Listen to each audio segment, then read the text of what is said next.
নির্বাচন কমিশন যেটা সিদ্ধান্ত নিয়েছেন যে প্রতিটা বুথ, প্রতিটা অক্সিলারি বুথ সেখানে দুটো করে ক্যামেরা বসানো হবে, একটা ভেতরে, বুথের ভেতরে, একটা হচ্ছে বুথের বাইরে।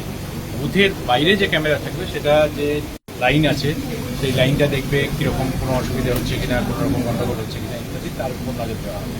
বুথের ভেতরে যে ক্যামেরা থাকবে সেটা বুথের ভেতরে পোলিং এজেন্ট, পোলিং স্টাফ এবং ভোটিং কম্পার্টমেন্টের বাইরে থেকে ছবিটা তুলবে।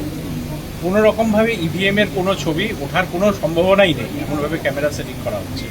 এবং লক্ষ্যটা হচ্ছে যে যাতে এখান থেকে, আর এই যে আপনারা কন্ট্রোল রুম দেখছেন, এখানে 72খানা টিভি স্ক্রিনে একসাথে প্রায় 500 বুথের ছবি কন্টিনিউয়াসলি দেখতে পাবেন মাইক্রো অবজারভাররা। তারা এখানে এআই সিস্টেম থাকবে যাতে কোনো রকম কোনো জিনিস যদি স্বাভাবিক না হয় বুথের মধ্যে, তাহলে এআই এর মাধ্যমে সঙ্গে সঙ্গে জানাবে যে এই বুথটায় সমস্যা হচ্ছে। তখন এখানে 10খানা টেলিফোন লাইন থাকবে, আপাতত ঠিক হয়েছে যে 10টা টেলিফোন লাইন থাকবে, আরও বাড়ানো হতে পারে যদি প্রয়োজন হয়। সঙ্গে সঙ্গে sector office, observer, police observer এবং কুইক রেসপন্স টিমের কাছে খবর চলে যাবে এখান থেকে যে তুমি ওই বুথে গিয়ে দেখো।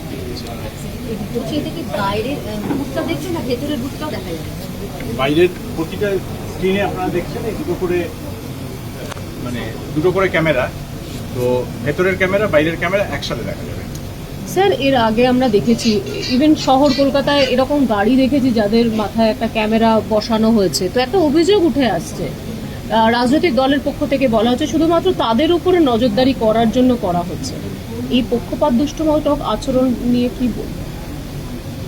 এটা তো ইলেকশন প্রক্রিয়াটার ওপর নজরদারি করার জন্য করা হচ্ছে। লক্ষ্যটা হলো যে কোনো জায়গায় যদি কোনো রকম অশান্তি হয়, যেটা অসুবিধে হয় পোলিং ডেতে, যে অনেক সময় সংবাদটা অনেক পরে আসে, ইন্টারভেনশনটা অনেক পরে হয়, সেটা যাতে তৎক্ষণাৎ করা যায় সেই জন্যই এটা লক্ষ্য। আর দ্বিতীয় কথা হচ্ছে যে এটা যেহেতু 100% কভারেজ হচ্ছে, এটা ফোর্স মাল্টিপ্লায়ারের কাজ করবে। সব জায়গায় তো একই সাথে সমস্ত পুলিশ, সিপিএমএফ ইত্যাদি থাকবে, সিপিএমএফ থাকবে সমস্ত বুথে, কিন্তু তাছাড়াও যে সাপোর্ট লাগবে, ধরুন কোথাও যদি মেশিন খারাপ হয়ে থাকে, কোথাও যদি বেশি ভিড় হয়ে থাকে, কোথাও যদি অন্যরকম কোনো সমস্যা হয়, তাহলে যাতে তৎক্ষণাৎ সেখানে পৌঁছতে পারে সেক্টর বা কিওয়ার্ডটি, সেই জন্যই এই ব্যবস্থা করা হয়েছে। কতজন মাইক্রো অবজারভার থাকবে?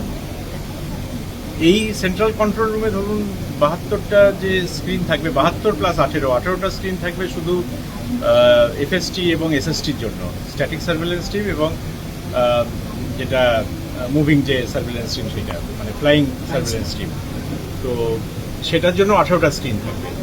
আর যে 72টা থাকবে সেই 72টার মোটামুটি ধরুন এক একটায় তো 9টা করে, 9 ইন্টু 2, 18 ইন্টু মানে তো ধরুন 200 মতো, প্রায় 200 মাইক্রো অবজারভার থাকবে। যে টেলিফোন নাম্বার সেটা কি এখান থেকে থাকবে, এখানকার আলাদা নাম্বার নাকি কোনো কন্ট্রোল?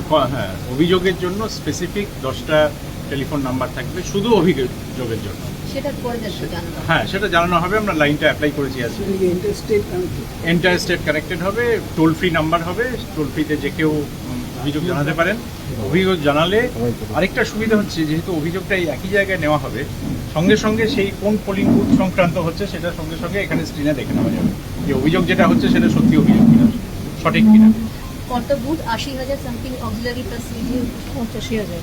হ্যাঁ, 85,000-এর কাছাকাছি। তবে 85,000 তো একদিনে হবে না, প্রথম ফার্স্ট ফেজে যা হবে, তারপর সেকেন্ড ফেজে। আজকে থেকে শুরু হয়ে গেল এখান থেকে? না, আজকে থেকে আমরা এফএসটি এসএসটিটা আমরা শুরু করে দিয়েছি, বুথটা তো শুরু হবে P- মাসে। Thank you. এখানে